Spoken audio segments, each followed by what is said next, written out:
ಈ ಸರ್ಕಾರ ಭರವಸೆ ಕೊಡೋದಲ್ಲಿ ಎತ್ತಿದ ಕೈ.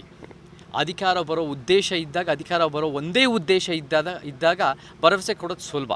ಅಧಿಕಾರ ಬಂದ ಮೇಲೆ ಇಚ್ಛಾಶಕ್ತಿಯ ಕೊರತೆ ಜಾಸ್ತಿ ಇದ್ದಾಗ, ಅಧಿಕಾರದಲ್ಲಿ ಏನು ಒಳ್ಳೇದು ಮಾಡಬೇಕು ಅನ್ನೋ ಮನಸ್ಥಿತಿ ಇಲ್ಲದೇ ಇದ್ದಾಗ ಏನೂ ಅದನ್ನು ಕಾರ್ಯರೂಪಕ್ಕೆ ತರಲ್ಲ. ಇವಾಗ ಆಮ್ಲಜನಕದಿಂದ ಸಂತ್ರಸ್ತರಿಗೆ ಯಾರ್ಯಾರು ಅವ್ರ ಕುಟುಂಬದವರೇ ಅವ್ರಿಗೂ ನ್ಯಾಯ ಸಿಕ್ಕಿಲ್ಲ. ನಮ್ಮ ರೈತರಿಗೂ ರೈತ ವಿರೋಧಿ ಕಾಯ್ದೆಗಳು ತೆಗೆದಾಕಿಲ್ಲ. ಜಾತಿ ಜನಗಣತಿನೂ ಬಿಡುಗಡೆ ಮಾಡಿಲ್ಲ. ಕನ್ನಡದ ಪರನೂ ಮಾಡಿಲ್ಲ. ಮಹಿಳೆಯರಿಗೆ ನ್ಯಾಯ ಒದಗಿಸಿಲ್ಲ. ಯಾವ ನ್ಯಾಯನೂ ಕೂಡ ಇವತ್ತಿನ ದಿನ ಎಲ್ಲೂ ಕೂಡ ಬರ್ತಾ ಇಲ್ಲ. ಅದ್ರ ಜೊತೆ ಈ ಒಂದು ಬೇರೆ ಬೇರೆ ಹೋರಾಟಗಳು ನಡೀತಾ ಇದೆ ಇವತ್ತಿನ ದಿನ 2B ಮೀಸಲಾತಿಗಳ ಬಗ್ಗೆ, ಅದು ಕೂಡ ನ್ಯಾಯ ಒದಗಿಸಿಲ್ಲ. ಇಲ್ಲಿ ಏನಾಗಿದೆ ಅಂದರೆ, ಇಲ್ಲಿ ಯಾರೂ ಕೇಳೋರಿಲ್ಲ, ನಾವೇ ಉತ್ತಮ, ಕೋಮು ಶಕ್ತಿ ಅಂತ ಹೇಳ್ಬಿಟ್ಟು ಅಧಿಕಾರಕ್ಕೆ ಬರೋದು ಭಾಳ ಸುಲಭ. ಇವತ್ತಿನ ಕರ್ನಾಟಕಕ್ಕೆ ಒಂದು ಪರ್ಯಾಯ ಬೇಕು. ಇವತ್ತಿನ ಜನ ಆಕ್ರೋಶ ಭಾಳ ಗಟ್ಟಿಯಾಗಿ ಆಗ್ತಾ ಇದೆ. ನಮ್ಗೆ ನಿಜವಾಗ್ಲೂ ಕಾಳಜಿ ಇರೋ ಸರ್ಕಾರಗಳು ಬೇಕು.